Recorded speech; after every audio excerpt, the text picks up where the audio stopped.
Sayyidina Umar bin Khattab dikenal sebagai pribadi yang tegas dan garang. Namun demikian air mata pernah membasahi pipi beliau di saat melihat kepedihan yang dialami Nabi Muhammad. Pernah suatu ketika tempat tidur Rasulullah Shallallahu Alaihi Wasallam yang sederhana diketahui oleh seorang wanita Ansar. Wanita itu kemudian mengambil kasur tersebut dan menggantinya dengan kasur bagus berisi wol. Namun ketika Rasulullah pulang, beliau bertanya kepada Aisyah, apakah ini? Merujuk pada kasur wol yang ada. Aisyah pun menjawab, tadi ada seorang wanita Ansar datang ke sini dan setelah melihat tempat tidur Nabi, beliau menggantinya.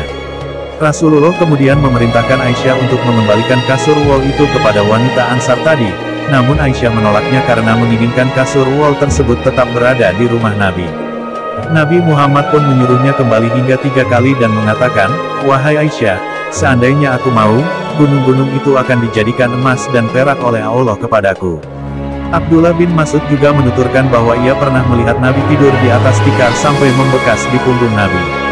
Ketika Rasulullah bangun, Abdullah bin Mas'ud mengusap punggung Nabi dan berkata, wahai Rasulullah, bolehkah saya mengambil hamparan di atas tembikar ini untuk menjaga badan Rasul?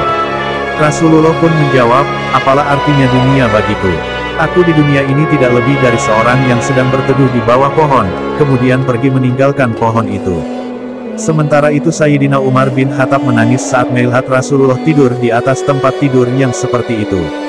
Ketika melihat tangisan Sayyidina Umar, Rasulullah pun bertanya, mengapa engkau menangis, wahai Umar? Sayyidina Umar pun menjawab, saya teringat Kisra, Raja Persia, dan Kaisar, Raja Romawi.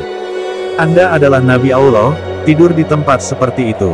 Sementara mereka tidur di atas ranjang-ranjang emas, dan pakaian mereka adalah kain-kain sutera yang bagus. Mendengar hal ini, Rasulullah Shallallahu Alaihi Wasallam kemudian berkata, wahai Umar, apakah kamu tidak rela jika mereka hanya memperoleh hal itu di dunia saja, sementara nanti akhirat hanya akan menjadi milik kita?